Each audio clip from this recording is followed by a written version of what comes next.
What's happening everyone, my name is Alex and welcome back. In today's video we are checking out the latest dash camera from FineVu called the GX1000. So this is a dual channel system. That means that you have one camera that records in front of the vehicle. In this case that's the main unit. So this is the camera that gets installed on your front windshield.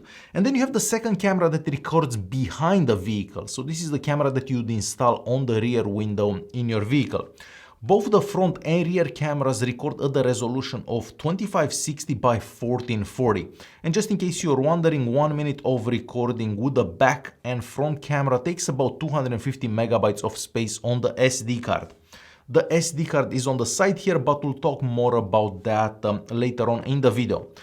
This dash camera also has a GPS unit inside it, so you're going to be able to see your speed in those recordings, and we also have Wi-Fi connectivity. So the dash camera system makes a Wi-Fi network and you connect to that Wi-Fi network with your smartphone. Basically that's how you interact with the camera and that's how you change settings. You download footage from the camera through the FineVu Wi-Fi app. This app is free of charge and it is available for iOS and Android. The GX1000 is also packed with some unique features like the AI damage detection 2.0. This is actually the first camera that I've seen with something like this. So the camera will sense any impact to your vehicle and it will also show you through the app which side of the vehicle has been hit and how many times it has been hit. A very useful feature for sure. The GX1000 also has AI heat monitoring, so if the camera starts to overheat while in the parking monitor mode, it will automatically switch to the power savings parking mode and this way it will cool down. Once it is cool enough, it will switch back to the regular motion parking mode. Another feature worth mentioning is the smart time-lapse. In this mode you can capture way more footage on the SD card compared to the regular recording mode. The smart time-lapse can also be used for regular recording, so when you're driving normally or when the camera is in the parking mode. For the regular driving it will record at 6 frames per second and for the parking monitor it will record at 2 frames per second. Now, if the camera senses any impacts or collision event, it will also switch back to the regular recording mode by itself, so it can better capture everything that's happening around your vehicle. Now, before we go any further, let's start a bit of an unboxing, just so I can show you what comes in the box with the camera. Alright, so in the box, of course, you're gonna find the user manual. This could come in handy mostly if this is your first dash camera, but overall, this dash camera system is very simple to use. Aside from that, you're gonna find a pretty long cable. This cable is used so you can connect the rear camera to the front camera. Eventually, you're gonna have to hide this cable throughout your car because otherwise it's not gonna look that great. We also have some replacement stickers for the front and rear cameras. I guess you'd use this if you change cars and you wanna move the dash camera system from the old car to the new car or something like that. And we also have a couple of other stickers in here, so it can basically help you hide the other cables throughout your car. Now, you can power this in a couple of ways. So you can do it the more traditional way. So this is through the cigarette lighter port in your vehicle. This is basically the easiest way. You just plug that in and that's pretty much it. It's done. But then you're not going to be able to take advantage of the parking monitor features of this dash camera. The second way of connecting this, like hardwiring this to your vehicle's electrical system, is through this cable. So you can choose either this one or this one. Actually, my friends at Black Box My Car have done a really good installation video for this dash camera system, and I will leave a link to that in the video's description or maybe the top right corner of the video. That video actually applies to most other dash camera systems, so it doesn't only apply to this particular one. But basically, if you want to go the easier route, you just use that cigarette lighter port that you have in your vehicle, you plug this in and that's pretty much it. But if you want to take advantage of the parking monitor features of the dash camera, you're going to have to hardwire this dash camera to your car's electrical system.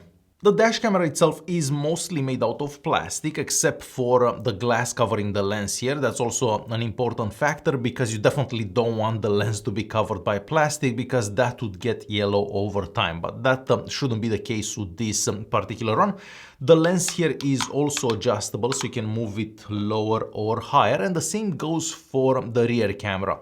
So you can adjust this to get the best viewing angle depending on your vehicle because all vehicles are not the same. On the front here we also have a security LED, you can turn that on or off, and the camera also has a pretty slim profile, so whenever you have this on, your windshield doesn't actually take that much space and you can barely see it from outside the vehicle. That's definitely a good thing. On the left hand side here we have the slot for the SD cards. So this particular one came with a 32 gig SD card, but I believe that the camera can take SD cards up to 128 gigs. Here we also have the on-off button, and this button also acts as a lock for the SD card. On the back here we have a couple of holes, one for power and one for that cable that goes to the rear camera, as I mentioned earlier.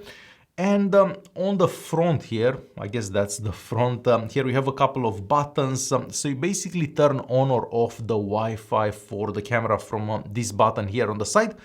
So whenever you turn the Wi-Fi on, then you can connect to the camera with your smartphone. But overall the camera is pretty simplistic. You basically install it and you kind of forget about it till something happens, and hopefully nothing ever happens. And the same kind of goes for the rear camera. As I said, this one is adjustable as well, so you can move it lower or higher depending where you have it installed. Alright, so next let's move on and check out some sample recordings that I've done during the day, of course, with the front camera and the rear camera. So let's check those out and I will be right back.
And as you've seen for yourself, you can clearly see those license plates for the vehicles around you, depending how far they are, of course, from you, depending how the light hits those license plates. But you can definitely see what's happening around the vehicle, so basically in front of the vehicle and behind the vehicle. Next, we're going to move on and check out some sample recordings that I've done at night. And once again, I'm going to show some sample recordings that I've done with the front camera and the rear camera. And all the recordings were done in 2K. So let's check out those nighttime recordings.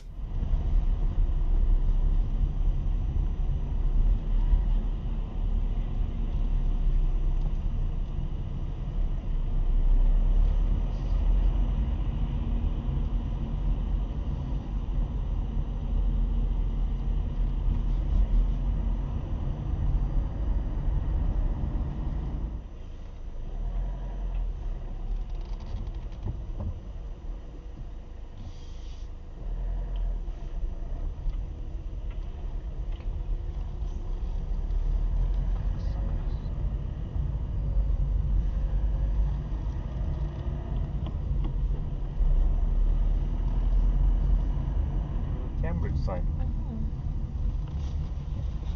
I must be in something crazy. Now you're in the center of what, baby? Center of no, let me see as much as.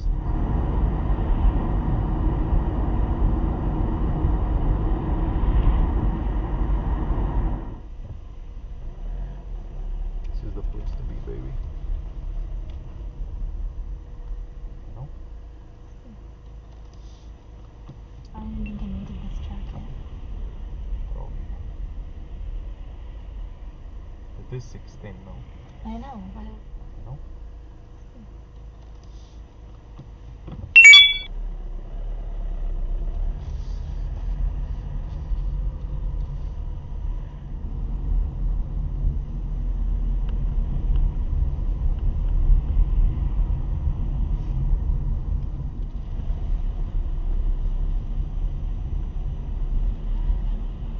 Alright, so as you'd expect, the nighttime recordings of course aren't gonna be as good as the daytime recordings, but that is the case with all dash cameras, all cameras in general, I'm gonna say.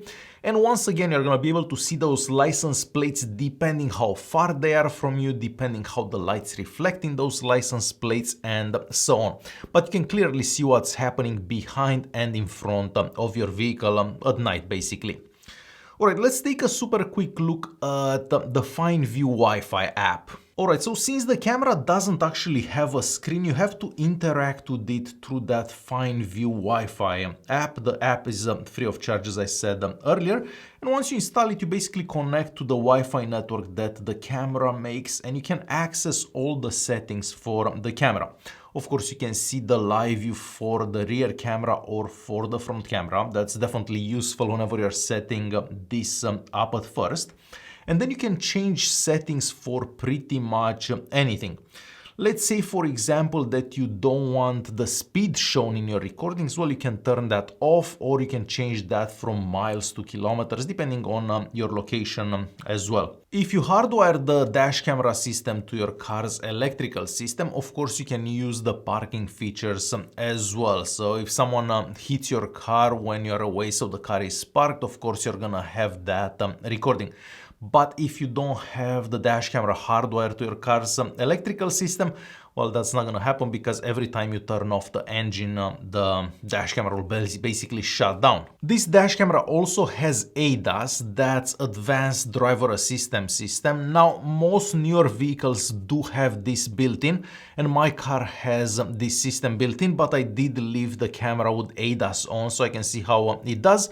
So basically, every time the car in front of you starts moving, the camera will beep. If you're getting too close to the car ahead of you, the camera will beep once again.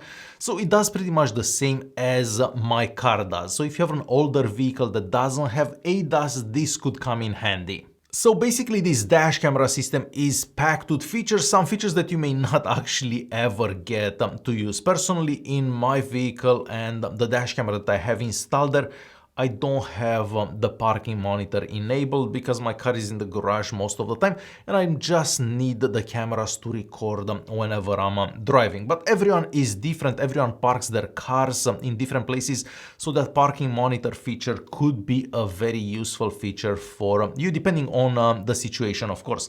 I've also noticed that this system is a bit cheaper than most other similar systems out there, and that's definitely a good thing, because not everyone wants to spend some insane amount of money on their dash cameras. So if you don't have a dash camera in your vehicle, I highly recommend that you get one. You never know what's gonna happen on the road, so definitely check this one out. Alright guys, hopefully this video was useful. Thanks for watching, and I'll see you in the next one.